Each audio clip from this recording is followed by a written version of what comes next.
Hi hello friends, எல்லோரும் எப்படி இருக்கீங்க? நல்லா இருக்கீங்களா? நம்ம இந்த வீடியோவில் பார்க்க போகிறது மிளகு தாங்க. மிளகோட பயன்களை தாங்க இந்த வீடியோவில் நம்ம பார்க்க போகிறோம். அதுக்கு முன்னாடி this video sponsor by genreviews.online promotion. இதை பற்றி நம்ம டீட்டெயிலாக தெரிஞ்சுக்கணும்னா கீழே லிங்க் கொடுத்துருக்கேன், போய் தெரிஞ்சுக்கோங்க. ஓகேவா? வாங்க வீடியோக்குள்ளே போகலாம். மிளகுனா என்னங்க? நம்ம உணவில் சேர்க்கக்கூடிய ஒரு சமையல் பொருள் தாங்க சில பேர் நினச்சிக்கிட்டு இருக்காங்க. இல்லைங்க, அதுக்குன்னு தனியாக மருத்துவ குணங்கள் அதிகம் இருக்குங்க. சளி, இருமல், தும்மல், ஜலதோஷம் எல்லாத்தையும் போக்கக்கூடிய வல்லமை அதுக்கு நிறைய இருக்குங்க. அப்படிப்பட்ட மிளகை நம்ம சரியான முறையில் அளவோட எடுத்துக்கிறதுனால நம்மளுக்கு பயன்கள் அதிகம் கிடைக்குதுங்க.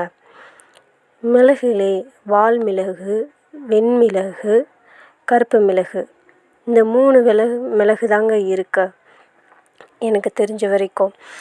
ஆனால் ஒவ்வொரு மிளகுக்கும் மருத்துவ குணங்கள் அதிகம் இருக்குங்க. வெண்மிளகுனா என்னங்க? மிளகுலே பழுத்த மிளகு காய் கருப்பாகவும் பழுத்தது வெள்ளையாகவும் இருக்குங்க. அப்படிப்பட்ட மிளகை நம்ம உணவில் சேர்த்துக்கும் பொழுது நம்ம உடம்புக்கும் மனசுக்கும் ஆரோக்கியத்தை கொடுக்குதுங்க. நம்ம உடம்ப வெயிட்டை குறைக்கிறதுக்கும் மிளகு பயன்படுதுன்னு சொன்னால் உங்களால் நம்ப முடியுமா? ஆமாங்க. அது மட்டும் இல்லைங்க, நம்ம ரத்தத்தை சுத்தப்படுத்துறதுக்கும் நம்ம சாப்பிட்ற சாப்பாடை செரிக்கிறதுக்கும் ரத்தத்தில் இருக்கிற கொழுப்பு சத்தை குறைக்கிறதுக்கும் அந்த ஹார்ட்டில் அடைச்சிருக்கும் பார்த்திங்களா கொழுப்பு, அதை நீக்கிறதுக்கும் கூட மிளகு பயன்படுதுங்க. அது மட்டும் இல்லைங்க, தோல் நோய்க்கும் மிளகு பயன்படுதுன்னு தாங்க சொல்லணும்.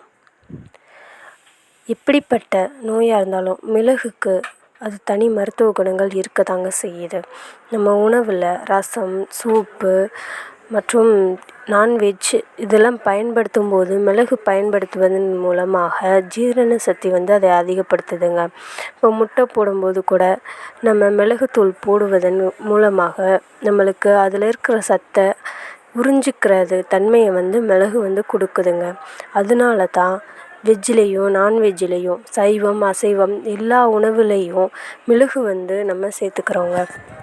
அது மட்டும் இல்லைங்க, நம்ம காலையில் எடுத்துக்கிற கஷாயம், காய்ச்சல் வந்துச்சுன்னா எடுப்போம்ல கஷாயம், சூப்பு, அந்த மணிக்கு மிளகுல போடும் பொழுது நம்ம அதை பயன்படுத்துவதற்கு மிகவும் எளிமையாகவும் இருக்குதுன்னு தாங்க சொல்லணும். அப்படிப்பட்ட மிளகை பயன்படுத்தி வாழ்க்கையில் பயனடைங்க. நன்றி. ஓம் சரவண பவ.